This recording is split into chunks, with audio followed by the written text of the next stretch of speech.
Good evening and a very warm welcome indeed to our latest WeShare.Healthcare conference. Our theme tonight is cancer and how the COVID-19 pandemic has impacted upon all of those folk who have cancer, may have cancer, and those working with cancer patients across all of the disciplines. As Macmillan Cancer recently observed, and I quote here, "It is a variable and rapidly changing landscape. Much of it bleak, but peppered with shining examples of innovation, creativity, and dogged determination." Well, we have a panel for you tonight of just such innovators, all of them expert men and women in their field who are committed to giving you the latest update from their point of view and listening, crucially, to comments that you may have at the end.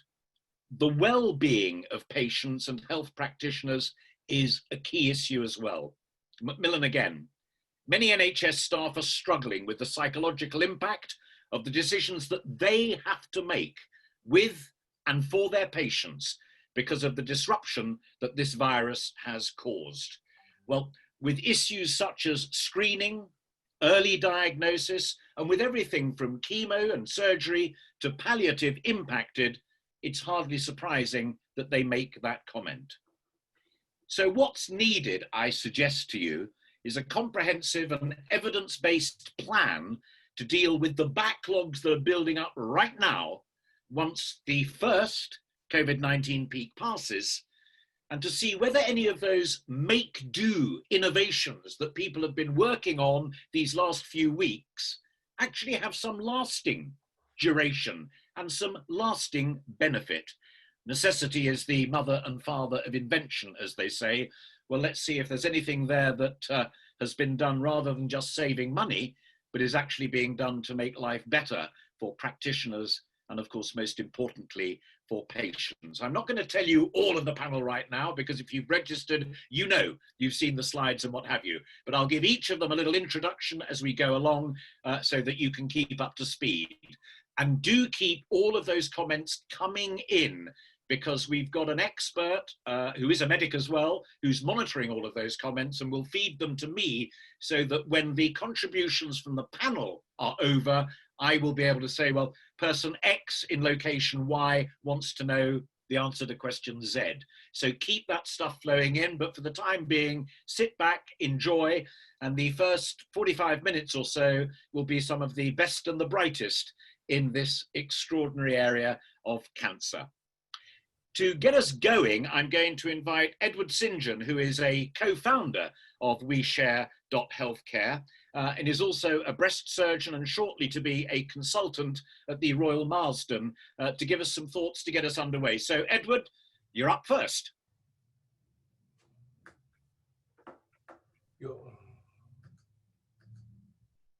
1 second. Sorry, thank you, Alastair. Good evening. We're delighted to welcome you to the second of our WeShare.Healthcare summits, Unlocking the NHS. This time, we're concentrating on cancer services. WeShare.Healthcare has been formed during the COVID crisis in collaboration with 7 Billion Ideas and is a non-profit initiative to harness innovation and disseminate shared learning amongst healthcare professionals. At our last summit, the importance of collaboration and innovation was highlighted, but what was particularly apparent was the significance of grassroots innovations and how these were being actioned at pace to benefit our patients. Cancer services have been significantly disrupted by COVID, but through this all we've continued, but with some noticeable differences. New ways of working have had to be developed and teams have come together. Some examples include the rapid acceptance of digital innovations that have allowed for clinics and consent to be performed virtually. Pathways to offer safe surgery have been developed, and regional cancer hubs have been used. Non-operative and neoadjuvant pathways have taken the limelight as a means to delay or to replace surgery. And it has been a challenging time for patients and healthcare workers. But tonight, we aim to start a conversation to highlight not only the difficulties, but where innovative solutions have been used or where they are needed. And by working together as healthcare professionals, we can deliver the best care for our patients. So join in, use the chat function to ask questions to the panel, post a tweet using the hashtag #UnlockingNHS. We won't have time to cover everything, so consider this a positive start of the conversation. If you've actioned an innovation that has been working for you, however big or small, don't keep it to yourself. Head to WeShare.Healthcare and let others know about it. It is time to share big and to share now. Thank you. Edward, thank you very much indeed. And just to underline that last point, when we did the first general discussion of the impact on COVID-19 on the NHS, we had a phenomenal number of suggestions of things that could be done and could be done better that others can adopt. And that will all be put together on the website that Edward referred to. So that's a great start. And Edward, thank you very much indeed. It's very obvious throughout the entire conversation that the NHS, which has done a phenomenal job of work in incredibly difficult circumstances, is at the pounding heart of how we offer great healthcare in this country. So to get us underway, I'm delighted to say that we have the National Clinical Director for Cancer with NHS England and NHS Improvement, and that's Peter Johnson. He's also medical in the medical oncology unit at the University of Southampton, just down the road from where I am. And we've asked him to give a brief introductory overview of the impact that COVID-19 has had on cancer care in the UK. Professor Johnson. Thank you very much, Alastair. Well, as everybody appreciates, the coronavirus pandemic hit us very quickly and very hard. And our initial crisis response was obviously to protect vulnerable cancer patients, people with deficient immune systems, because what we didn't want to see was a huge wave of coronavirus infection among our patients. So we had to move quickly to make sure that we could protect patients, to identify those in whom treatment had to continue because the balance of risk was greater from the cancer than from the coronavirus. And in doing so, we've done a lot of modification of the way that we look after people. We've done remote consultations. We've brought through approvals for new drugs to make treatment easier and safer to deliver. Some people have been switched from having major surgery to radiotherapy, for example, and we've brought in the independent sector to give us greater capacity to develop COVID-protected sites where we can look after people. And we've done things like maintain proton beam therapy in the NHS for those patients for whom it was essential treatment. So overall, we've done that. We've largely protected, I'm glad to say, people with cancer, and our recent look at the Office for National Statistics showed that we haven't seen a big jump in mortality among people with cancer during March, April and May, which is, in the short term at least, very comforting, but we do realise we've got a lot more to do. And we're now managing in very new circumstances, recouping the backlog which has built up as we've seen a big dip in referrals into the system, and adapting our pathways to the new environment in which infection control and the prevention of transmission of the virus is an important and dominant priority. So we've issued a series of set of guidances, the most recent of which came out yesterday, about restarting the system and starting to recover the position. We've started to see our urgent cancer referrals rising steadily again. They dipped to their lowest point just before Easter and are now up above around 60% of what they normally are. And we've seen the numbers of people having chemotherapy and radiotherapy coming back towards normal. And we've done things like accelerating our stereotactic radiotherapy, the so-called SABRE program, to make sure that that's available. And we're carrying out around about 3,000 cancer operations a week, which is quite a high proportion of what we would normally expect. We've asked the system to make sure that we've got capacity so that people referred with suspected cancer can be diagnosed and treated promptly. We've asked them to make sure that this is being done in a fair way and that access to cancer diagnostic and treatment services are equitable and, very importantly, based on clinical priority, and that people can have confidence that their diagnosis and treatment will take place in an environment in a way that's safe. And we've obviously got people who've been waiting some time for cancer surgery because much of the operation capacity was put on pause when the pandemic was at its height. And we're now asking people to start recovering that, looking after patients who've been waiting for treatment to make sure that they're a priority alongside the new referrals based on the basis of their clinical urgency. There are obviously plenty of concerns about how we deal with the new normal, particularly from my point of view, how we restore diagnostics. We need to, for example, do a lot more endoscopies in order to diagnose bowel cancer and stomach and esophageal cancer. And that's taken a very big hit because of the infection control precautions that we need for people who are having those procedures and the staff carrying them out. And we need to update and streamline our diagnostic services. A number of people have identified that, for example, CT scanning capacity, a lot of which was diverted during the pandemic to make sure we were diagnosing people with coronavirus, we need to make sure we restore that and that we expand our capacity and that we streamline our diagnostic pathways. And we're doing a lot of work, and we're out consulting on that at the moment amongst the experts. If I have some take-homes and some ideas from what we've been through, I think one of the most striking things about the way that things have gone over the last 2 months is this extraordinary coalition of patients, of cancer charities, of academics, of healthcare professionals across all groups who've really come together. And this has been an enormously cohesive and purposeful undertaking to get us through the crisis. And we've been doing weekly calls with charities, with cancer alliances, with the cancer centres all around the country, and I've been interacting with our Patient and Public Voices Forum very regularly as well. So we've had an enormous amount of input and help and ideas, and we're later on next week pulling together a summit of the academic modelers to help us to understand where the greatest risks are in the system and which patient groups we need to prioritise most highly to avoid harm downstream. So huge efforts have been made to adapt and maintain essential treatment by my colleagues on the front line in the NHS. But I think we've learned an enormous amount about how we cope. And we've also managed to sharpen up ways in which we can work in the future. So there's an enormous amount to do, but I think we've learned a lot in the process about how to respond and how to make the most of the facilities we have at our disposal. Peter, fantastic. Thank you very much indeed. Enormously grateful for that.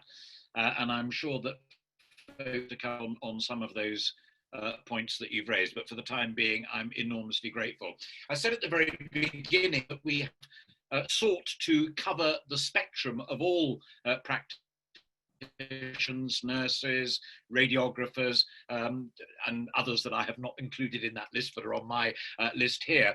And what we're going to do is we're going to start off after that excellent introduction from Peter with Professor David Cunningham, who's chair of the Executive Committee of the Association of Cancer Physicians, also consultant medical oncologist at the Royal Marsden. And we've asked Professor Cunningham to give us a brief introductory overview of how medical oncology has been impacted by COVID-19. Peter Johnson set it up brilliantly. Over to you, David Cunningham. Thank you, Alastair, and good evening, everyone. I mean, one of the things to note is that during the peak of COVID, there was approximately a 30% reduction in systemic treatments. And remember, here we're not just talking about chemotherapy, we're talking about immunotherapy, the new targeted drugs. And actually a lot of those, that reduction was related to the so-called treatment pauses that were introduced, I think to mitigate against the risk of COVID-19 in patients receiving potentially immunosuppressive treatment. And in fact, according to the CRUK figures, there have been 6,000 patients fewer treated with chemotherapy during that time, which is not entirely unexpected. And I think that in general, the oncologists and the patients made the right decisions and were able to maintain treatment as best as they could early on. Of course, it's a very much a dynamic situation where, you know, there's not a day goes by then we don't learn more about the virus and how it interacts with patients and patients receiving chemotherapy. You know, for example, the latest publication from the UK Cancer Coronavirus Project, interestingly, did not find an excess mortality in patients who had been treated with chemotherapy within the last 4 weeks.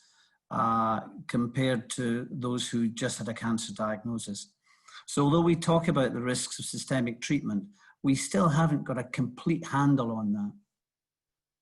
The other interesting point is that we've not yet recovered to the levels of pre-COVID, and that's a complex matrix, but at least one of the reasons is because, as you've heard, that there is a significant number of patients not being diagnosed, and these will come through. And so it is absolutely vital that we maintain capacity. And maintaining capacity within the current environment of social distancing is important. And there are simple innovations that can take place: wearing masks, having curtains, having screens. All of these things mean that you can maintain capacity within your chemotherapy unit. But one of the key things, I think, is safety and confidence. And we need to have the safety and confidence of our patients, because as a practicing clinician, there's some patients who said, look, I really don't want to have treatment, even if it is going to help, because I'm scared I'm going to die of COVID. And so we need to introduce the regular testing of staff and of patients, both pre-symptomatic, asymptomatic. I know Karol will probably say something about that later. But I think that's certainly a key point. Let's create a safe environment. Let's produce confidence in patients. Let's build on capacity, and let's deliver. Lots of innovations have gone on. Some of them you've heard from Peter already. You know, using oral drugs rather than IV drugs, looking at schedules and schemas of administration, using apps to get toxicity reporting. So there are many ways in which I think, and again, to talk to Alastair's point, these are here to stay, hopefully. A lot of the things that we've developed under the auspices of this crisis will have improved practice and have improved efficiency of care. And I think that's a key thing moving forward. So I think there's much hope. I think that we're gearing up to respond to the need that's just around the corner, and hopefully we can continue to enhance the efficient delivery of cancer care. Thank you. Enormously grateful for that, David. Thank you very much indeed. And intriguing that David says a safer environment going forward here to last. And Peter Johnson talked about that coalition of patients, academics, and the charities being something that needs also to endure. So keep those comments coming in. We've got quite a few already, and I'm not going to stick them in because I don't want to break the brilliant flow, but just to reassure you that we are getting them. So do keep them coming in. Our next speaker, we've asked to talk directly to something that's already cropped up, which is the vital issue of early diagnosis, which has become something of a holy grail within oncology. Sara Hiom is the Director of Early Diagnosis and Cancer Intelligence at Cancer Research UK. So, Sara, over to you. Thank you very much, Alastair. It's a great pleasure to be here talking about recovering cancer services tonight. So yes, my focus is going to be very much on early diagnosis. We've known for many years that early diagnosis is key to improving cancer survival. And we've worked very hard along with the NHS for the last decade or more, and with other partners as well, to raise awareness of this issue, both amongst clinicians, but also amongst, importantly, the public. When we think about the routes by which people are diagnosed with cancer, the routes that are most likely to lead to an early stage diagnosis are screening routes. At the moment, our cancer screening programs only cover about 5% of all cancer diagnoses. But over the 11 weeks to date since lockdown, around 2.3 million people will not have received a screening invitation who might otherwise have received one, because screening has effectively been paused across most areas of the UK since lockdown. It is starting to come back now, and we really need to urge people who are starting to get their screening invitations to come back into the service. The other way in which people present is symptomatically, and there's a number of ways in which this can happen. Quite frequently, and probably about a third of all cancer cases are diagnosed through an urgent or 2-week wait referral, depending on where in the country you sit. And over this 11-week period of lockdown to date, about 313,000 people will not have been or have not been referred on a 2-week wait, and that's based on a couple of weeks with the referral rates at the lowest, so that was down to 25%, around 25% of normal levels, building up to 50–60% now, and that will represent over that time just under 22,000 cancers that are being stacked up and as yet undiagnosed due to the impact on diagnostic services. Then we have routine referrals. This accounts for about 1/4 of all cancer diagnoses. Now, routine referrals may be early stage, perhaps not quite as early stage as urgents, but they also account for, over this time period, about 19,000 other cancers. And these are the ones that have not been referred in this time. So as you can see, the picture that's being built up over the 11 weeks of lockdown so far is quite a backlog of cancers that need diagnosing and treating. And that is what we are here to support cancer patients with, and the NHS, of course. CRUK has always been there to represent cancer patients. We've been listening to them over this time. The word that they use most frequently to describe their feelings at the moment is anxious. They're anxious about missed diagnoses. They're anxious about delayed treatments, of course. And the older patients in particular are anxious about catching COVID and coming in, which is why obviously the creating safe cancer hubs is so important for cancer patients. Obviously, Cancer Research UK, being a research organisation, is fundamentally funding a lot of the research that underpins much of cancer progress. And over this time, it's really important that we use the innovation and the fruits of research to apply to the early diagnosis problem. We have produced a video to encourage people to come forward. We are working with primary care to figure out how we can support clinician-patient conversations, especially when they're happening increasingly down the telephone or on a video link and not face-to-face. So there are so many things that we can do to support early diagnosis getting back on track. And this will depend on the public and on supporting the health service as well. And those innovations can be banked going forward. They're not just make-piece things, they have worked and they're good for the future.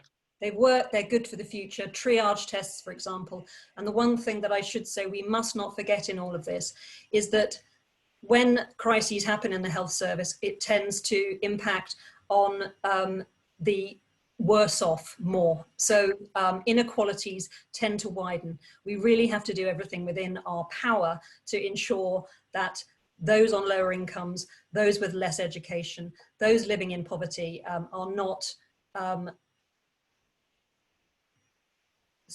they are not more impacted by the COVID crisis than others. All right, Sara, thank you very much indeed. I apologise, I said I wouldn't interrupt, but that seemed to me to be a crucial point, and I'm being told off that we slipped behind very slightly, so I promise faithfully not to do it again, which will be very good news for Professor Neil Mortensen, who is our next speaker.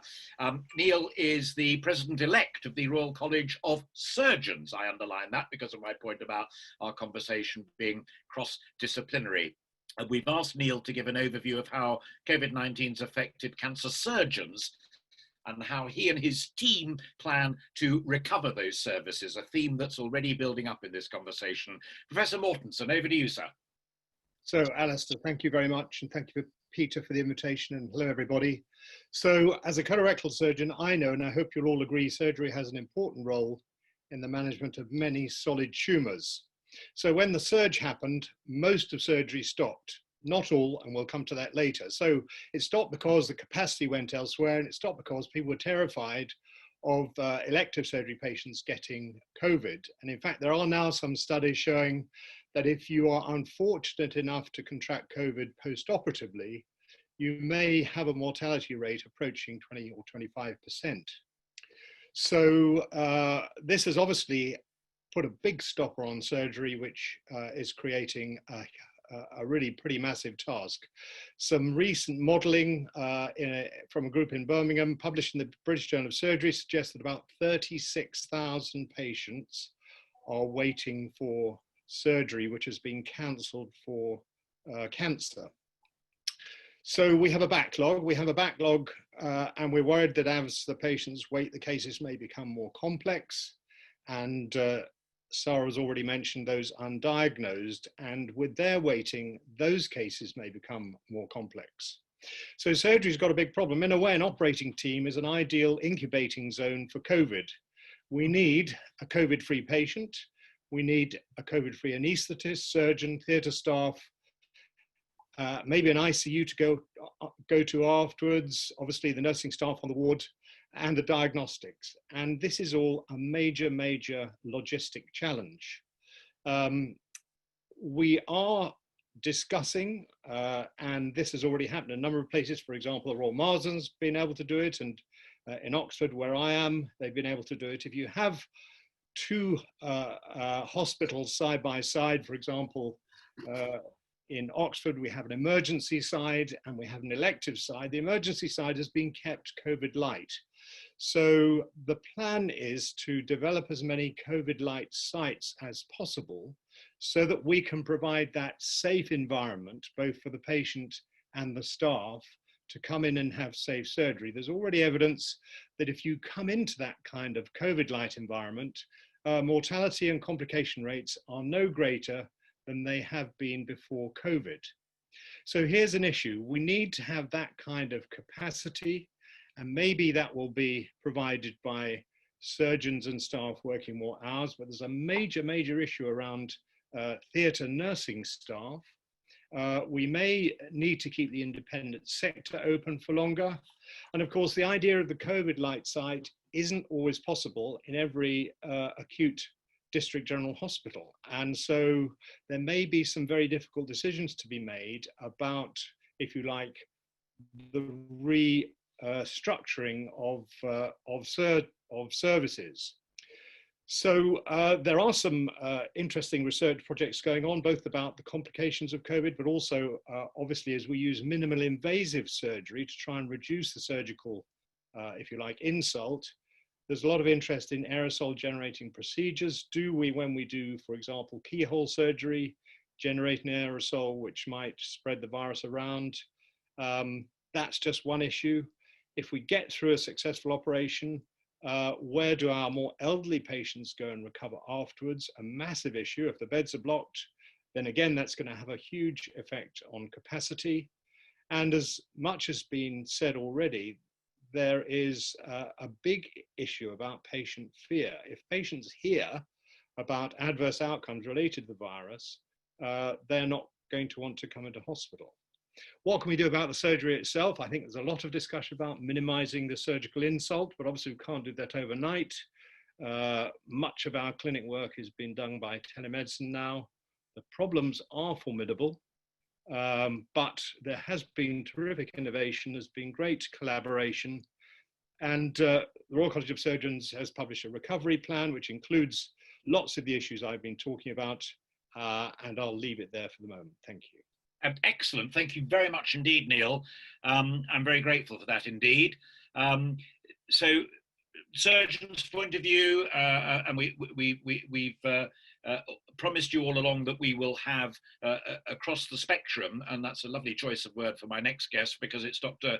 Jeanette Dickson, who is the president of the Royal College of Radiologists. And we've asked Jeanette to talk about the impact of COVID-19 on radiology and crucially clinical oncology, and again that context of plans for recovery. So Dr. Jeanette Dickson, over to you.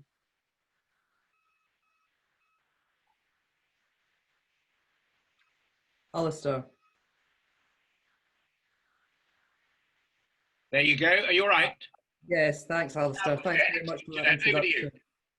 Yeah, I'm here straddling the whole of the patient pathway, from diagnostics through imaging, through diagnostic biopsies to intervention, to treat cancer, but also to radiotherapy. And I just want to talk a bit about the impact on all of that, and also what innovations we'd really like to see kept going forward.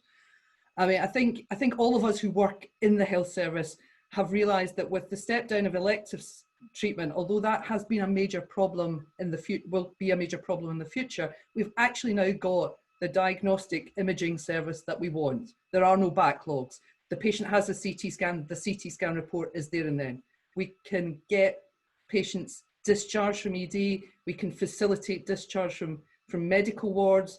GPs are not getting as many phone calls from the patients while the patients suffer from that new word that somebody told me, scanxiety, while people wait for the result of their tests. And I think we need to hold on to this, the way imaging should be as we move forward. As Neil mentioned, there was a great deal of problem with surgery during the initial phase of the pandemic, and our interventional radiology colleagues were able to take on some of that burden, not all of it, but some of it. They assisted with line placement and drainages in ITU, but they also did some minimally invasive techniques, some ablative cancer therapies, which continued because they did not need the full surgical intervention. And I think that's a bit about those boundaries that we have between doctors and between specialties. They are not necessarily as strong as they once were. And in terms of clinical oncology, we kept going during the pandemic. We managed most of the treatments we kept going with. We also managed to absorb some patients who were transferred from surgical services, especially head and neck patients, or for small lung cancers where patients were very concerned about the risk of postoperative COVID. We were able to treat those with curative intent with stereotactic ablative radiotherapy, one of the new radiotherapy techniques. So I think there have been positives in COVID, and I think it is something about, as Peter said, it's about capturing those positives and banking them and moving forward and building on them for the future to keep the service that we want to see.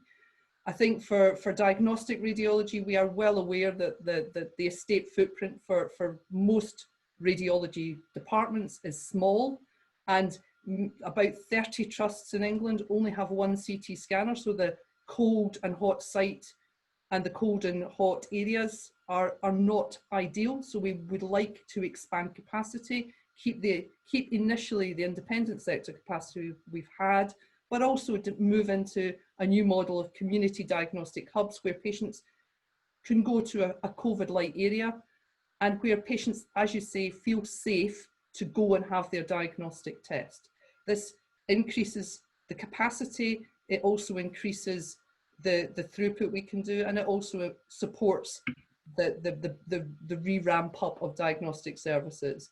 For oncology, we are very keen to continue the rollout of the technical radiotherapy. Peter alluded to the SABRE rollout, which we are very keen to support. But what this needs is IT connectivity, a large networking solution between all of the departments, so we can share images easily, share expertise, allow for peer review of radiotherapy planning, which is a huge quality improvement issue, but also it allows us to deal with patient staff absences, maternity leave in a workforce that's very stretched.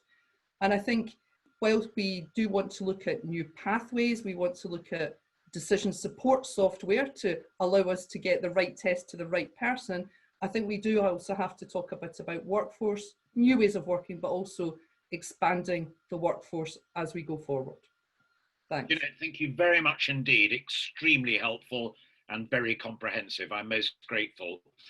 Nursing and nurses have been mentioned and has been mentioned many times. And I'm delighted to say that our next speaker is Mark Foulkes, who is the President-elect of the UK Oncology Nurses Society. And we've asked Mark to explain the impact of COVID-19 on oncology nurses and vitally plans for the recovery phase. Mark.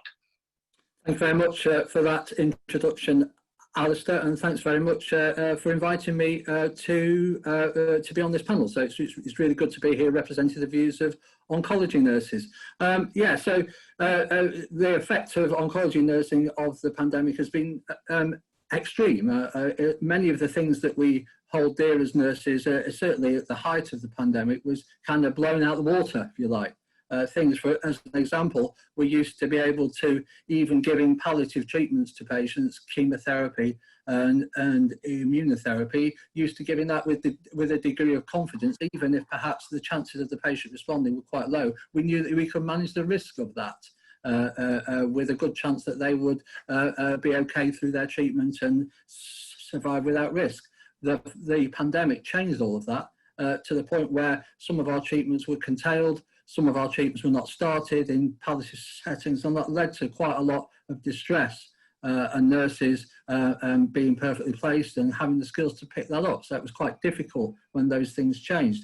At the same time, of course, many of the nurses, many specialist nurses, were dissipated throughout trusts and redeployed because we have skills that can be used elsewhere. So some of us went to ITU, some of us went to palliative care teams where we're talking to patients, looking after patients on ward with COVID. So it was all very difficult. We've now pulled that in a little bit, and nurses have returned to the cancer centres as we now await, as we spoke about earlier, quite a big backlog of patients who are coming back in. From my own personal practice, I know this is shared by many oncology nurses, one of the worst things about this thing has been the lack of visitors and support for relatives on support for patients on wards, where most wards have, most hospitals have curtailed visitors and relatives coming in to support patients. And that means that we're used to, as certainly specialist nurses, going to see patients and be able to discuss things with their relatives and those who support the patient, but those people are now very distant. So in my own practice, I go and see patients, for example, on an acute oncology ward round, and then go and repeat the round when I call the relatives and talk to people, often in very difficult circumstances, about their patients. Some of those relatives too will be shielding themselves and quite isolated and elderly. So generally speaking, it's been very difficult. I think that we are now pulling together, and we've had to innovate and come together as a group of nurses and share best practice in order to do that. And I think UConn's, the group I work with, has been very useful in doing that. The other thing, that one of the major considerations that other speakers have alluded to very strongly is confidence. And that confidence is that patients have confidence that if they come in and present with cancer, that they're going to be well looked after and be safe. And I think we've lost some of that confidence through the pandemic. We have to regain that. And of course, some of the people we've always had trouble reaching anyway. So people from the BA-ME community, we've always had difficulty reaching those hard to reach groups. It's even harder now. So we're going to work really hard to think about innovative messages to get out to people, to encourage them to come back to us, and they'll be safe. And what other people have spoken about, the COVID light and sort of colder environments, will be vital in doing that. In terms of innovation, I think would I go back to the way things were pre-pandemic? No, I wouldn't. There's been lots of positive things come out of this. One of the major things is, of course, the use of technology, where patients they don't have to come in and try and park in a busy hospital. They can be seen by video link or by their own consultant. That's been really useful. It also, if CNSs and specialist nurses are not sitting next to the doctor in clinic, that frees them up to do other things, like to run their own clinics that they can innovate with. There's been an increase in nurse-led working, and of course, we can work on our own way of assessing patients. The other thing is that there's a big challenge out there, and that's because there's groups of patients who are shielding, and despite sort of lots of publicity about younger patients, cancer is a disease of the elderly largely, and many of our patients are quite isolated now out in the community shielding. So we have to innovate ways to reach them, and I think there's going to be something about getting workforce out there to look after them in the sort of post-COVID age. I think it's one of the other more positive things, talking about risk, is I think it's been very positive. There's been very frank discussions prior to treatments about what the risks of those treatments are, with respect forms and what the patient wishes would be if they became unwell. So I think it's really, really useful to have very clear discussions with patients, and I hope that will continue post-COVID. I think it's been very useful, and it's been very good from my own practice when people have come in and they think, oh yeah, I've already spoke about this, what might happen if I got ill? So it's been probably the most challenging time of my sort of getting on for 30-year career, but there's going to be good things that come out of it. So whatever happens, I think the major thing is regain the confidence of our patients. Love it. And I love the optimism. 30 years. Well done, Mark. Thank you very much indeed. We've invited Professor Catherine Urch next to talk about the impact of delivery of cancer care through the Cancer Hub. Catherine's the Divisional Director of Surgery, Cardiovascular and Cancer lead at the Imperial College Healthcare NHS Trust. Catherine, over to you. Thank you very much. Thank you. This is, I suppose, trying to reflect some of our earlier speakers, and they've been talking about how the big systems have changed and try to support us, and Peter Johnson's been very clear. This is more how was that put into practice in our cancer sector. So we're part of the North West London, South West London Cancer Hub, and we worked in partnership with Royal Marsden to try and maintain our cancer surgery. Part of my role is very much trying to look at the organisational structures. We've heard a huge amount about the disruption that's come to individual cancer patients. From my lens, one of my roles was to try and make sure we captured that in a logical, rational way, and how we could assess harm. We've talked a bit about harm of patients who haven't yet been diagnosed or who are waiting to be diagnosed, but we do have to keep logging deferred treatments and change of treatment plans in the post-COVID and during COVID that were different from a gold standard that could have been expected pre-COVID. So we organised and changed our MDT structures, and we very rapidly looked at every single cancer patient on our entire cancer PTL and pushed them through a very structured MDT to capture gold standard treatment, change of treatment plans, and most importantly, to capture when they needed to be re-reviewed again. This enables us in the back office to make sure we can track that and represent these patients to the clinicians so that they don't need to worry about that aspect of the patient care. Cancer surgery, we did very similar things through all our cancer patients and our urgent benign, but particularly in cancer from this point of view. The data from Italy very early on said we could maintain cancer surgery if we used COVID protected sites and pooled all our resources to maintain and very specifically maintain those as COVID protected. So we actually transferred patients and staff out who tested COVID positive. And in that, in our cancer hub, we've really managed to do well over 700 cancer surgeries, nearly 1,000 actually to date in the last look. And that was through our independent sector partners and our Royal Marsden partners. We in the Trust also maintain very urgent sort of P1, P2 surgery at all times if we needed that co-location experience.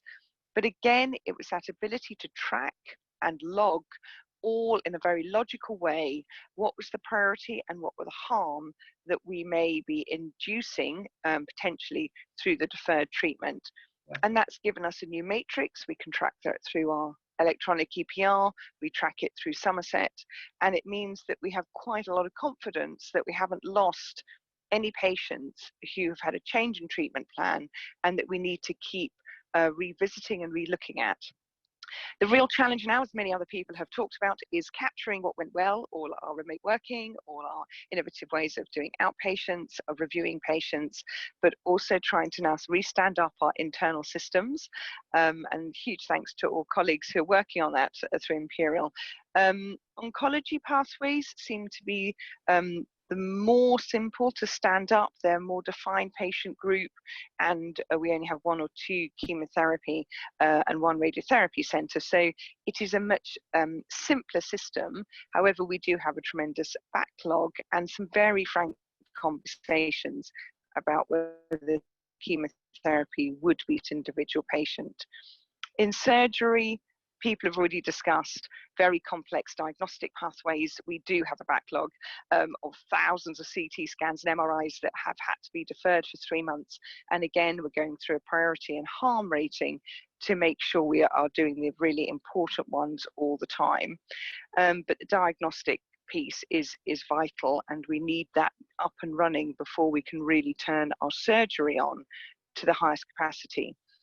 We've stood up by using our independent sector partners for using the high volume, low complexity surgery. We're really skilled at that. We have used them a lot in the last 3 months, and we are continuing to use that pathway for those kind of patients.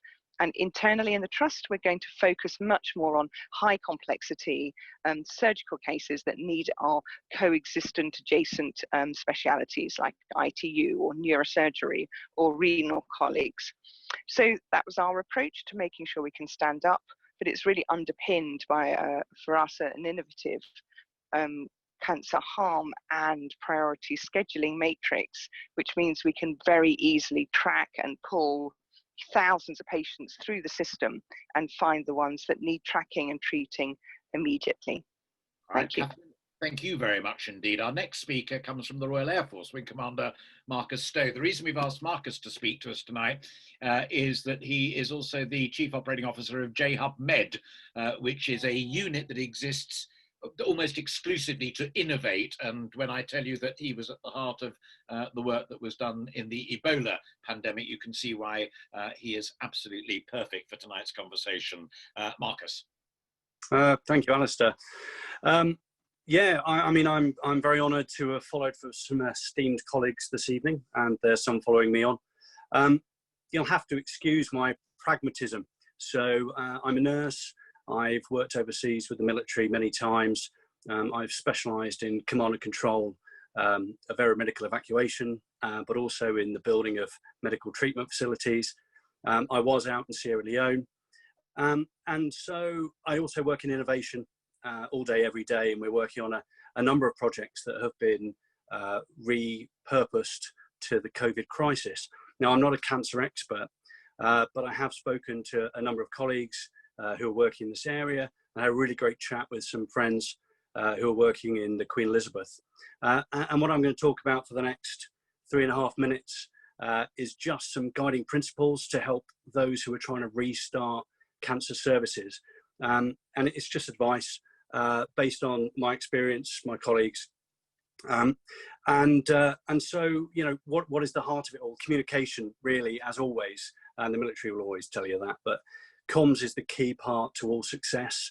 And my flow diagram I've got written here starts with comms at the top. And then really, if you're trying to start a service, doesn't really matter which one, what you're trying to do. Site selection is so important. For us, we're quite lucky. We get to build our facilities where we want them. You guys probably haven't got that capability. We've talked about selection of entire hospitals become cold or COVID light or COVID free facilities. That's optimum. If you can't do that, then splitting your hospital down can be a real a problem. And one to address through, again, communication and then preparation. I'm going to use a load of words that end in shun. Sorry, it's kind of a habit. So, you communicate to your staff what you want to do. You communicate to your patients what's coming, and then you prep your hospital and you prep your staff or your facility or clinic or whatever it is, and you discuss with them what the mission is in order to get patients through your facility in a safe way. It is a real problem if you're in a facility that mixes both cold and hot patients, but it can be done. There's loads of innovations there, and they're really quite simple, fortunately. It's great. Signage, arrows, tape, barriers, security guards, locking lifts, one-way passages, all that kind of stuff. But the site selection is key for that. You need to choose a section of your hospital or your trust that can be partitioned away. Then you need standardization. This is a very military thing, I'm really sorry, but you need the same kit, you need the same PPE, you need the same training. The procedures need to be really similar in order to work. Barriers need to be the same, colors need to be the same, signage, all of that. This optimizes both your staff and your patients to understand what's going on. Then you delegate the task. You give it to the units that need to undertake this. It could be your theatre department or your endoscopy unit. We've talked about those before. Get them to understand the problem and then design a system that allows cold and hot or either to enter your system appropriately. And then you optimize it through comms. You debrief every day, you feedback every day, you look at every significant event, and then you adjust the system around that. And further optimization, it's weird for me, so only a fifth of my chat is about innovation, really. Once you have a really nice, tight system where your standard operating procedures are fed in through your staff on the ground and just overseen by the centre, then you can start looking at digitization, use of telemed, reduce the capacity coming in through the door, through the systems that we've already talked about. So digital patient access, doing consultations online or via people's phones if possible. Tracking, triage systems, decision assistance systems. I mean, Professor Urch just talked about Her triage system that they've come up with, I'm hoping that that's been spread around. You know, these things can reduce capacity, reduce footfall, and help you build these pathways for only those who require them. Test and adjust all of this stuff, you know, make sure it works, and then adjust appropriately. Right, I'm slightly over time, but I hope that's a mere matter of seconds, Marcus, and for that I'm enormously grateful, and I like the jargon when it's clear and crisp. We've got 3 more speakers, and I still hope to be taking your comments and questions by past in the last half hour. So I'll just remind the last 3 speakers of that point as well. They come in a very clear group. The first is Matthew Snape, who's going to be talking about vaccines, Anthony Cunliffe, who's going to be talking about Macmillan, and Karol, Sikora, who we've asked to give a kind of end picture to it all. So first of all, Professor Matthew Snape, who's Associate Professor of General Paediatrics and Vaccinology at the Oxford Vaccine Group. How fares it, Matthew, in that crucial issue of the vaccine? It fares well, thank you very much, Alastair. And I'm actually going to be brave and try and do some sharing screen here to show some slides as we go along, if that's okay. So bear with me for just 1 second. We'll see if this goes horribly wrong, which it might well do. We'll see how we go with this.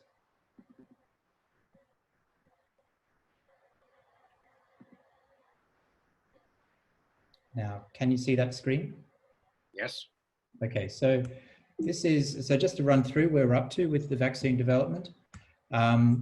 This is a screenshot from the World Health Organization landscape for vaccine development, which tells us that there are 10 vaccines in human trials, of which the Oxford, I was pleased to see the Oxford one is at the top of the list. And the reason we're at the top of the list is that we have already moved into phase 3 studies. So that's where you're giving the vaccine to several thousands of people and actually looking to see directly if the vaccine works. And that's the stage that we're up to now. We're also pleased to see, I think this number down here is 123, is now up to 130 or more vaccines that are still at animal testing stage but could proceed into human testing. The Oxford vaccine is based on, we've lost the ability to advance this for some reason. There we go. The Oxford vaccine is based on chimpanzee adenoviruses. Adenovirus is viruses that cause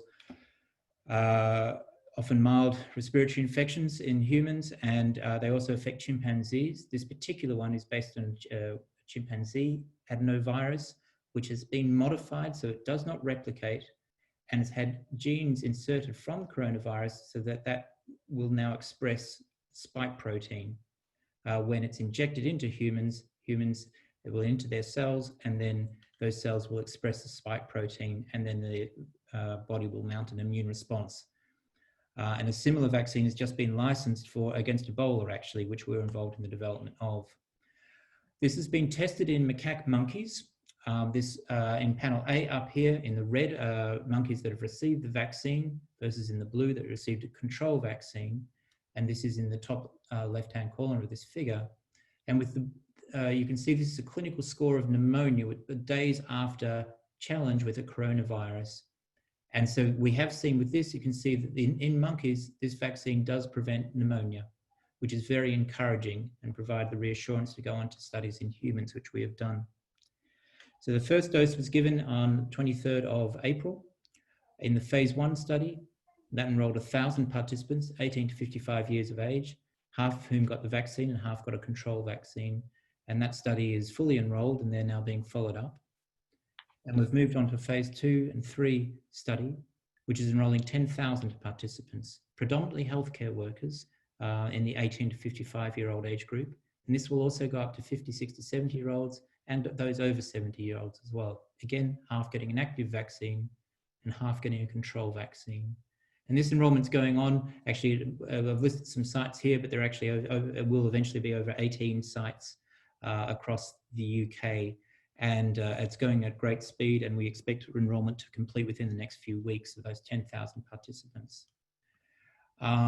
Following this, there are already plans, and I should say actually that the purpose of these large studies are to collect data on safety, but predominantly right now we're looking to see if the vaccine works. So within these 10,000 participants, we're wanting to see who gets infections and who doesn't.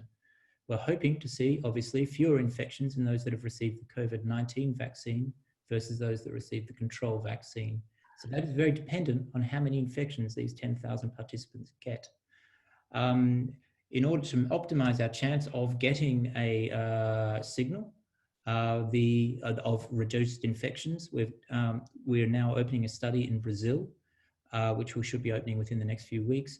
And some on the call will be aware that there is a partnership with AstraZeneca, who are planning a study in the United States, which will also enroll a large number of participants there.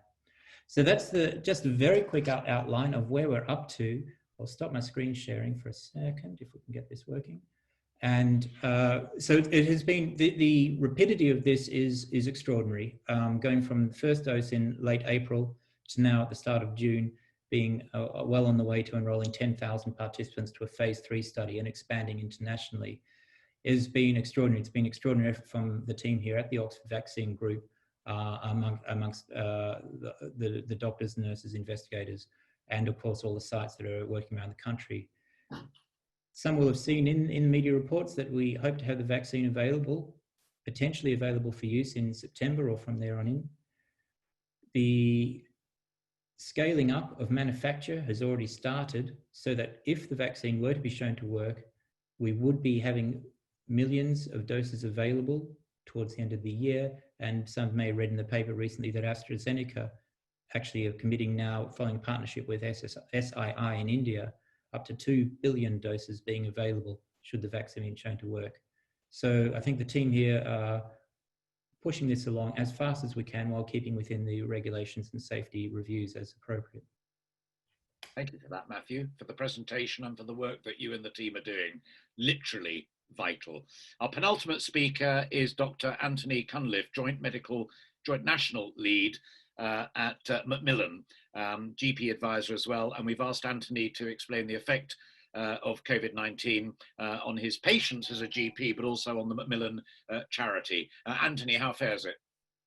Hi, Alastair. Thank you very much, and good evening, everyone. So I'm going to talk a little bit about the impacts we've seen at Macmillan on what people living with cancer have told us, and then some of the issues we've seen in primary care. So obviously we know that receiving a cancer diagnosis is one of the most stressful things somebody can go through, and one of the impacts of the pandemic has been the delays and changes to treatments that we've already heard about this evening. And from some of the work we've done, we've heard from people living with cancer that what this has done is add to the stress and the confusion that people would normally live with through a cancer diagnosis and treatment for cancer. But the current situation has made this worse, partly because a lot of the changes that they've seen, they've not necessarily fully understood. And addressing this kind of information and communication issue has been one of our priorities at Macmillan throughout this time. So one of the things we did was we created a coronavirus hub on our website to try and ensure that everybody living with being diagnosed with cancer through this time, or perhaps just before the pandemic hit, has access to all the information that they might need, has answers to the questions that they have, has someone to go and speak to and ask questions to 7 days a week when they might not necessarily be able to get hold of their treating team, and also very importantly support for people throughout this time who may be shielding at home. So some of the innovations we've done are starting a telephone buddying service that's available for everybody that might be at home, suffering from loneliness and have questions through this time, and also a service called SafeFit, which is a virtual rehabilitation service that we have just launched. As a GP, obviously, as all GPs through this time, like all our secondary care colleagues as well, we've had to make some significant changes to the way that we work. The main one being the move to mainly virtual appointments. Some of the other changes we've had to be aware of is we've heard about the concerns about early diagnosis, and we did see often quickly changing changes to some of the urgent suspected cancer referral pathways. And as GPs, we've had to really try and stay abreast of all these changes. We've had to learn new ways of managing risk for sure, and that's really pertinent when it comes to people presenting with cancer symptoms. And we've had to ensure we've got robust safety netting processes within our systems. Now, although we've seen some of these limitations, we've heard about the significant reduction in numbers of urgent suspected cancer referrals, and there will have been a small impact by some of these changes. But what we have actually seen, and I think it's already been hinted at, is one of the biggest changes we've seen is the reduction in numbers, a significant reduction in numbers presenting to primary care with either specific concerns around cancer or just with concerning symptoms. And some of this will be because people have been concerned about presenting to primary care because of risk. But unfortunately, what we've heard is that, and I've certainly heard it from the participation groups that I work with, are that people felt that primary care wasn't open. They felt that primary care was, I've heard that they felt primary care was closed. Of course, we've not been closed. Of course, we've been open throughout this whole time. We've been working in a different way. It's not been business as usual, but we've been open as usual. And just as accessible as usual, although perhaps even more accessible, just accessible in a different way. And it's a little bit concerning that we're still hearing that people, even 12, 13 weeks later, feel that we're not accessible to them. So we've got a lot of, one of the things we need to do is a lot of work, to make sure that people know we're available, and also that if they have concerning symptoms, that we will find ways to investigate them in a completely safe way. One of the things we did at Macmillan, just like they did at CRUK, was create a video with some of our Macmillan GPs that we put out there through social media to say to people, if you've got concerns around cancer, please do contact your GP just as you normally would, and they will be able to help you. And it was interesting, I'll finish now because I'm conscious of time, but I saw a little quote come up at the beginning from one of the participants saying that solidarity is the key, and I agree. One of the things I've seen through this whole time, partly in my role as a clinical director for a Cancer Alliance, is that us all working together as different professionals has been just essential in ensuring that things have worked well. And we've had our network of over 200 Macmillan GPs around the UK working with secondary care to ensure that that communication is working well, because that's vital to us all effectively working together. Anthony, thank you very, very much indeed. Hugely appreciate that, and everything that you and Macmillan are doing, as well as the GP work that you crucially referred to. Our final speaker has taken a round of applause and stick on social media for being an optimist and somebody who's been trying to put the data and the numbers in context. Karol Sikora is the Chief Medical Officer at the Rutherford Health and has worked in the past with the WHO. And we have asked him to give his general view on how COVID-19's impacted on the UK cancer care.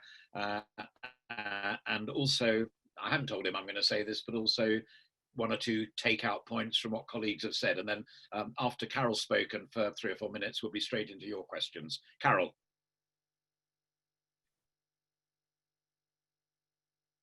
Hello, Karol, can you hear me? Karol Sikora. He's on mute. Right. Yeah. Thank you very much, Alastair. Hey, Mark, well done. Over to you, sir. Thank you very much.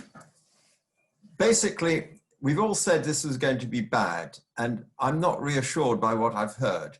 The most important speaker was Sara.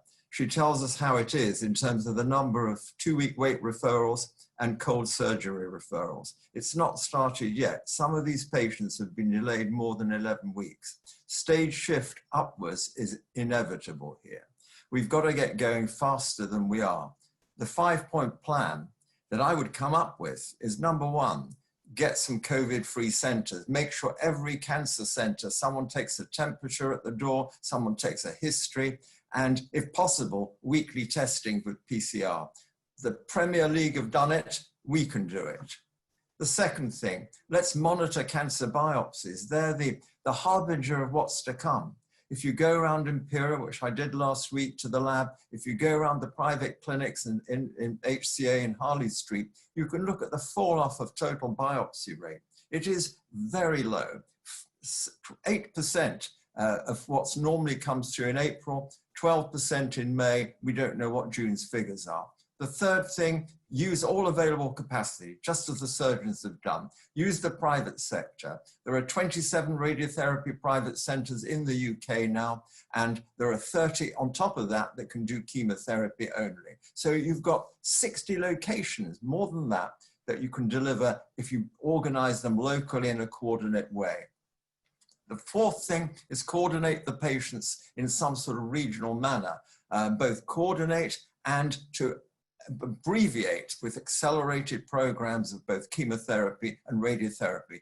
College of Radiologists have set up models for doing that, and I think they're tremendous. Fast fractionation courses for patients with breast and prostate cancer, which covers something like 80% of the department's workload. And the last thing, if we can predict when the surge is coming, and I would predict it's not coming till September, let's instigate weekend working, 2 hours, double shift working, and so on.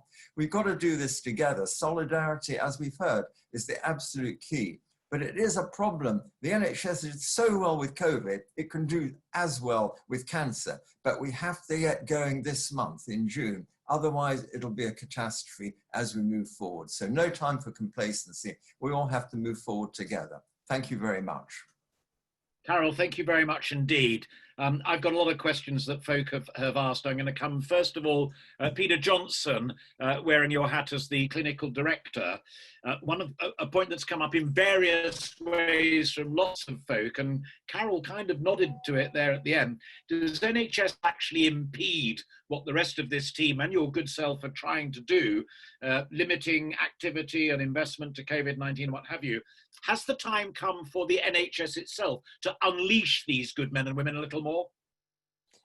I think the NHS is trying to harness the energy and innovative capacity of everybody in the system.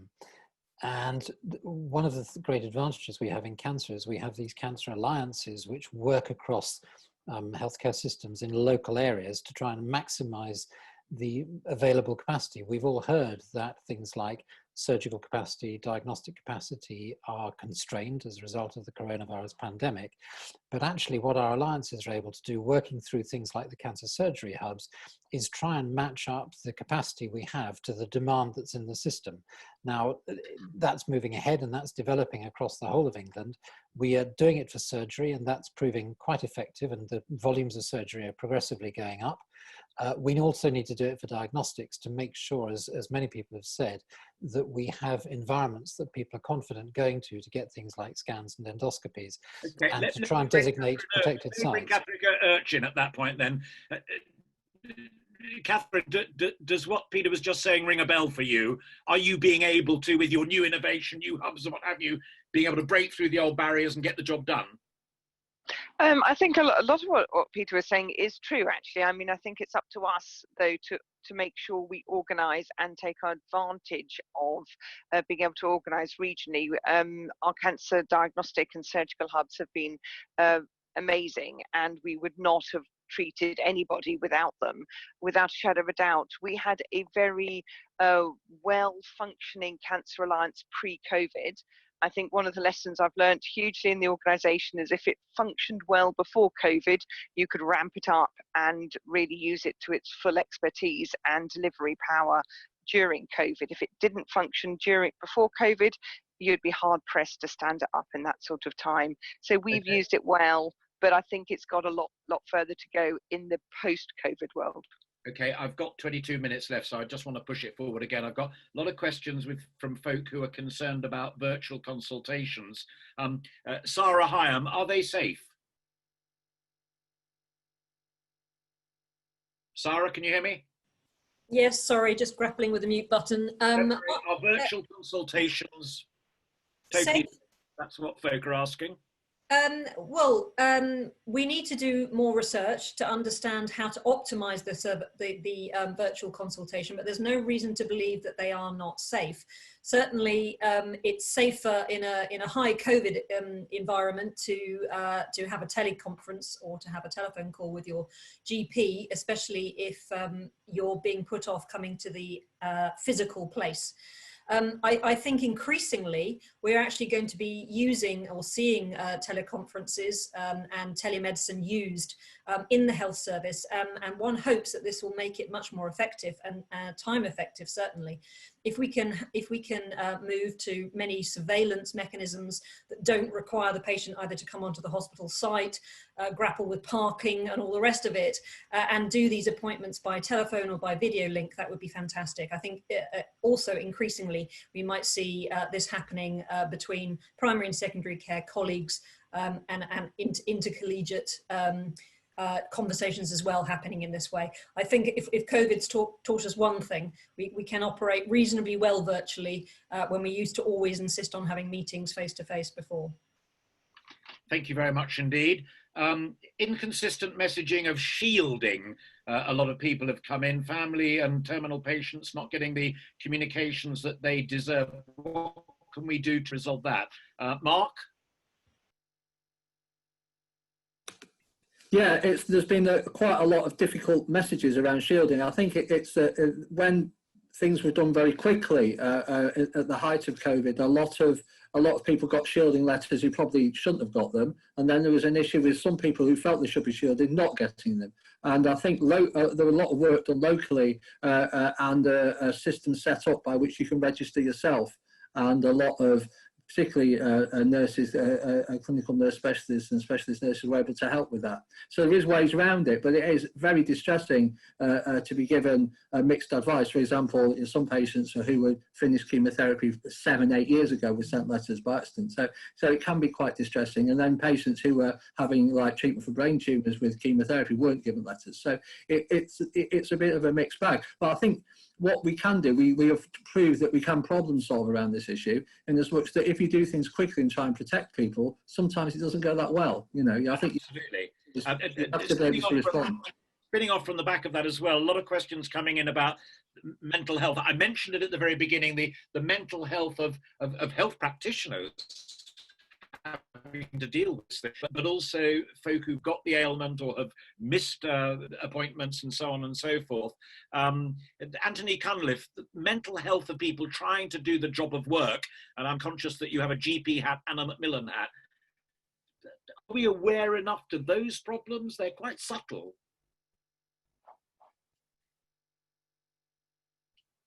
You're on mute, I think.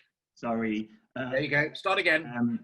They are quite subtle, and I think as mental health professionals of all types, we're a pretty resilient bunch, and we will, continue in the face of adversity and not necessarily always identify when we need help and ask for that help. Certainly, we've recognised that within Macmillan and on our coronavirus hub, that we've got a section there for professionals with various offers for professionals of all types, not just Macmillan professionals, but all healthcare professionals, including care professionals. And it's really important that we do think about the whole, the whole gamut of people who are caring for people out there. And we, as well as considering people within hospitals, primary care, we do need to think about people who are caring for people in care homes as well, who have probably potentially been under more stress than any of us during this time, and seeing many more deaths than they would normally see. And so we do need to make sure that we, as organisations like Macmillan, but also that we're calling on NHS England to make sure that there are those appropriate offers going forward in a post-COVID world. Mortensen, can you make that pledge tonight, that you take that on board? I know your plate is incredibly full, but a commitment going forward to the mental health care of these good men and women as well. Was that one for me? It was Peter Johnson, yes. Yes, so NHS England has a very comprehensive set of tools to help people who understandably have struggled massively. And one of the things I'm conscious of is, as we talk about increasing capacity and increasing activity, we have a lot of people who've been working incredibly hard for the last 2 or 3 months dealing with a very acute crisis. And it's always the moment when the acute pressure is off that people feel most vulnerable. So it is very important that we support people, and NHS England is putting in place a whole suite of things to do that. Thank you for that. There's a lot of questions, and I'm talking about breaking down the barriers and banking what we've achieved there, and including working much more, as Karol Sikora said there, with the private sector. Jeanette, Dickson, you talked about breaking down the barriers, banking that and making it sustainable. Are you optimistic? I think we have to be. I think... we may have to be, but are you optimistic it'll happen?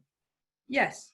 Yes, I think we have seen how we can change the NHS. We can change the future of healthcare. We have the chance to change things completely. We have a chance for a revolution. It's a once in a generation chance to make the healthcare that we want for the 21st century. And I think everybody wants to grab it. And can I put the same question? Actually, I'm going to bring Karol back in again at that point. Karol Sikora, are you confident that those barriers can be broken down and that more work regularly can be done, not only cross-departmentally, as it were, but with the private sector as well? I think it can. I think it's a remarkable opportunity for both parties. I've worked 3/4 of my life in the public sector and 1/4 in the private sector. There are strengths and weaknesses in both, but the two together are very powerful. And that's how it works in Europe. And I think we can do the same here and still have the NHS people love and respect so well. You know, it did remarkably with COVID, and I think we can now do remarkably with cancer. It's done it with surgery. We can do it with radiotherapy and chemotherapy as we go forward. There is the capacity there. There is the staff to do it. And the private sector goes on below capacity. The NHS is over-capacitized. So we need to mix the two together and move forward. And I think for everything from precision radiotherapy through to bone marrow transplants, all of it is possible. We can work together. Neil Mortensen, as the President-elect of the Royal College of Surgeons, do you share that view?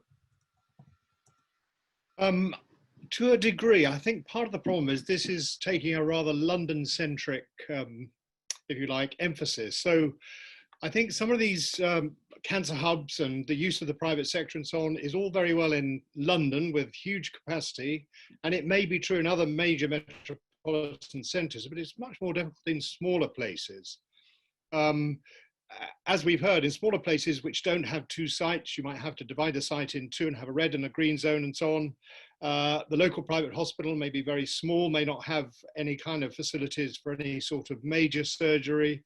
So there are obviously limitations outside of London. Now, as Peter Johnson has been saying, there is much discussion about cancer hubs and the use of, if you like, centralized surgical services.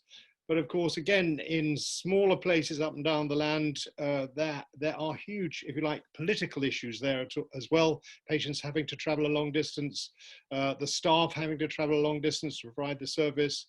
So I think we need to have both, if you like, a major metropolitan view and an outward metropolitan view on solving the problem. Absolutely fascinating point, because of course that itself is geographically structured as well.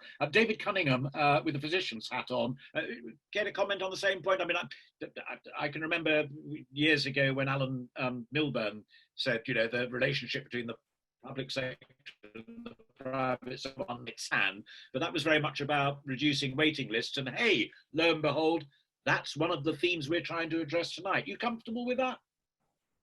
Oh, I would say I'm comfortable with it. Yeah, certainly. I mean, the organisation I work in, the Royal Marsden, has a mixed model. Our model is based on research, private care, and NHS service work, and it's a very successful organisation as a result of that. I'd agree with what Karol said. We can learn from both sectors, and we can end up with a more effective combined organisation. It makes sense. It makes good sense. And you know, as far as systemic treatments are concerned, this sort of approach could mean that we can get up to, because I think we may have to be beyond capacity in order to deal with the surge, not just get back to where we were. And so we need to look at all of these possibilities. Echoing that and about the cross-fertilization, a number of people have commented about the Nightingale hospitals, and an tack that people are taking is, can we keep them open as hubs that a lot of you have spoken about, to help with the backlog clearance and what have you, or to use them as COVID-free areas to do other work and so on and so forth. I'm going to ask Wing Commander Stow to come in on that, because I mean, your guys with the engineers and what have you built hospitals in Africa in the Ebola climate, and it was military people again who helped very much with the construction of the Nightingale hospitals. When you've got an asset like that, to use your language, Wing Commander, should we perhaps sweat it more going forward, or just think that looked rather good on the television news, but now we've moved on? So I was involved to some extent with the Excel in London. And the main issue you have with repurposing some of them, or all of them to be honest, is the infrastructure around it. They're designed for one purpose only. So which is the management of COVID patients. You haven't got the sort of major systems, intensive care, emergency surgical, other emergency systems available to you. So there was always a known phenomena that if someone had extra complications, they'd have to move back to another tertiary centre. You could potentially use those sites as COVID treatment areas only, but I guess it's a balance of risk because they were all developed as emergency centres, and therefore the risk to the patients was much greater by being in them than by being in a major centre. So I don't know without evidence, but the problems with the cancer timelines and lag and waiting lists have been to do with the cease of cancer services for other reasons rather than intensive care capacity reasons within the hospitals. So my answer would be it's probably not a great solution, that they were built for one purpose and probably shouldn't be repurposed because the infrastructure and the logistics and the support around them isn't there for longevity and to support anything more than COVID patients. I hope that helps to answer the question. It does. Anyone on the panel want to come in on that as an alternative view? I'm not inviting you to contradict the good wing commander, but that was his view. No, excellent. Matthew Snape, questions come in specifically for you and the amazing work that is being done with the Oxford vaccine group. And it is back a little bit to that work with the private sector. And you mentioned AstraZeneca and what have you. As a medical academic, have you had any difficulties at all working with the private sector? They are there to give a good service to patients, but also to give a good service to shareholders. Do you give them a clean bill of health? I've done a lot of work with industry in the past. I have worked with studies where that have been sponsored by industry and funded by industry, and obviously with academically led ones as well. They're very different beasts, there's no doubt about that. Ultimately for us, when it comes to vaccines, they're made by private companies, they're made by pharmaceutical companies. There's very few publicly owned vaccine manufacturers. Almost all of it is actually made by industry. And that's where people such as the Bill and Melinda Gates Foundation have come in. They realized that actually to get the right vaccines being made, they needed to create favorable market conditions, providing a lot of upfront funding, saying if a vaccine against disease X can be made, we will purchase 100 million doses to make it worth your while, to make it profitable. So I think that kind of smart thinking and is actually very constructive.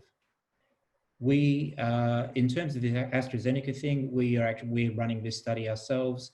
There is, it's being funded by the NIHR. AstraZeneca involved to the point of that they are aware of the study, they know the study protocol, and of course we'll be sharing the results with them when they become available. But they are the ones who are going to be taking forward the large-scale manufacture. And the deal has been done with Oxford, where neither AstraZeneca nor the University of Oxford will be profiting from the vaccine during the pandemic itself. Has COVID-19 hindered clinical trials of other oncology drugs?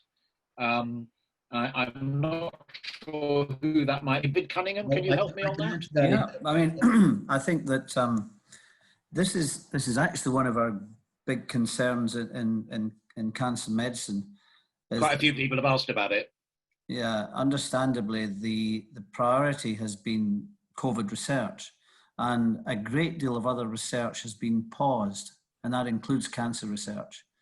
And what we need to do is make sure that cancer remains on the agenda, because although COVID-19 is crucial, it's a life-threatening condition, so is cancer. And I think that's the point people are making.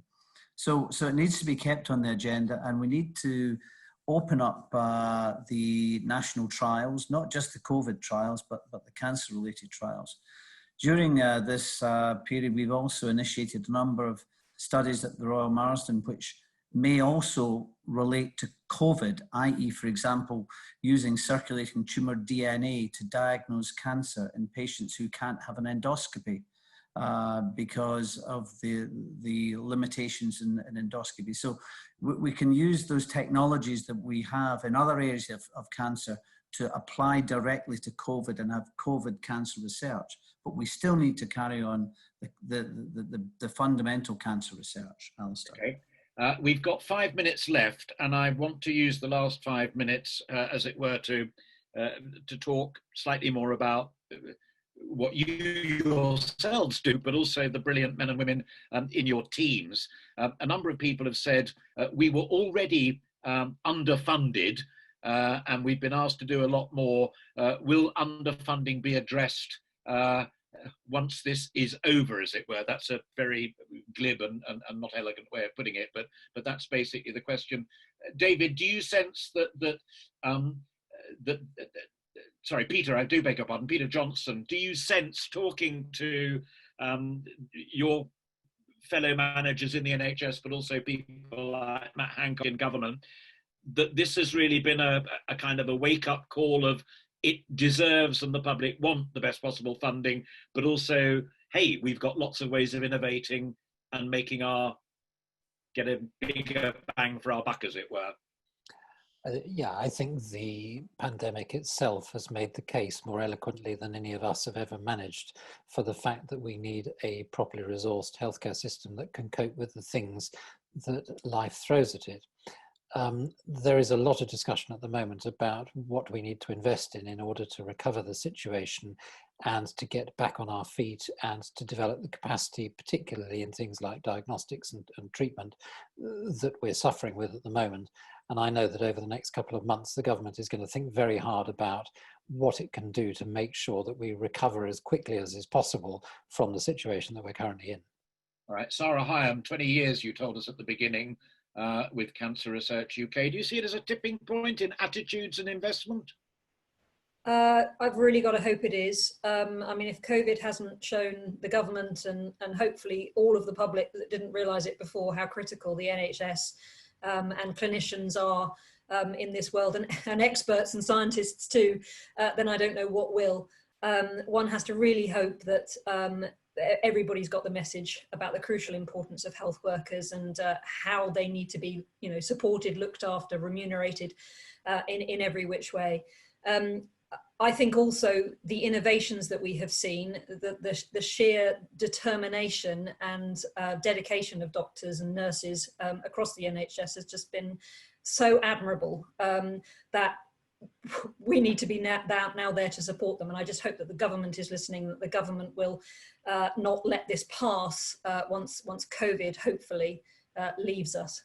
I genuinely believe that Peter Johnson will debrief ministers, because he's that kind of guy. Mark Foulkes, PPE, do we need to stick to the rigidity of PPE going forward? Some people are saying it's been a nightmare for the last few weeks, straight months, but can we relax going forward? Is that a new constant? Well, I don't think it's really up to me to say that. I think that you have to be guided by the research. I think that it's been difficult to get supplies of PPE into frontline services. It has. It's been quite restrictive to the point where I might not go and see a patient because I'm just going to talk to them rather than take up PPE that might be used by somebody else who needs it more than I do. So I think that if we had to relax PPE, we'd have to do it guided by what the scientific evidence is. And I don't think that it's going to necessarily improve confidence if we do that. I think, say, if for example, if you're working in an endoscopy unit, you're going to need good PPE to be able to perform a list. So I'm saying no, really. Perfectly, because I was going to go to Neil Mortensen next anyway. There is none more on the front line when it comes to PPE than your guys, Neil. What do you think? So it's interesting, around the world there is relaxation of full PPE. So in a COVID light or COVID free environment now, surgeons are not using the full FFP3 masks. They're obviously cumbersome, they're difficult to wear for a long time and so on. So I think the surgeons, like we hope the patients, are getting more confident about working in a COVID-light environment. And obviously there can never be a COVID-free environment while the virus is still around and we're not vaccinated. So there has to be a bit of risk. And I think people are beginning to understand, if you like, degrees of risk. Now, obviously, the big concern is if there's a second surge and we're back to square one again, and there needs to be plenty of stuff around if that happens, for goodness sake. Okay, and the final question, and there's lots of people have asked it, it's because of something you said, Karol, Sikora. Longer shifts, extra hours, to clear any backlog or to get us back to where we want to be or to apply all of these brilliant ideas that you collectively have come up with is going to put a huge burden upon the staff. Is what you said fair, they ask me to ask you? Karol, Sikora? So clearly what we have to do is to actually work out when the surge is really going to come. I haven't heard anybody, none of the epidemiologists can predict it. Only the path lab can tell us when the biopsies are coming. That means within 2 or 3 weeks, the patients will have their definitive surgery, staging investigations that haven't been done beforehand, and then they'll come for definitive treatment pathway. That's the point when we'll get the surge. And I would predict it'll be September. So that's the time we've got to mobilize everything. Independent sector, public sector, ask people to work extra, probably for about 3 months. That will clear the backlog if we can get it at that time. If it drifts on, this slowness of acquisition of tumor biopsies at the 50% normal level, it's not going to work and people are going to suffer. So it's really vital we actually get moving now. And by the end of, by November, it'll all be over. Just like COVID, it'll just be over. But we've got to deal with that surge and we've got to plan for that surge. And that's why we've got to plan today. Can I personally say thank you, all of you, men and women at the absolute top of your professions, for being attended and for spending time with us. When we have a big panel like this, nobody gets a lot of time, and I apologize. Nevertheless, you invested in us. Hundreds of people, literally, I can see how many, 400, over 400 have been listening and taking part in this. We will then also put it online and there'll be further commentary. And I dare say there's a good lively conversation going on social media as well. But from me, thank you very much indeed. And all that remains for me to do, other than to thank you personally, is to invite Peter Kalu, who is my point person in all of this as well, to add his thanks and call it a day. But from my heart to all of you, thank you very, very much indeed. I've really found it fascinating. Thank you very much, Alastair. Another amazing session that we've had. And again, I'd like to thank all the viewers who have joined us today, up to 500 at one point. Thank you very much for investing your time with us. I'd also like to just say thanks to the guys and girls that you don't necessarily see straight because they're not on the screen. So there's Ryan Kirstein, Ed St. John, Nadine Hashachuram, Max Stewart, Ryan Purdy, Phil Burns, Kos Sava, who are all the team that helped to bring this all so you can actually see something today. I'd also like to thank Alastair for being such a fantastic host and chairman again. Brilliant job once again. So again, please, if you can think of any ideas that may help to save patients, please consider adding your idea to the WeShare.Healthcare website and allow that best practice to be shared amongst all medical, nursing, and other allied healthcare professionals. Thank you very much for joining us.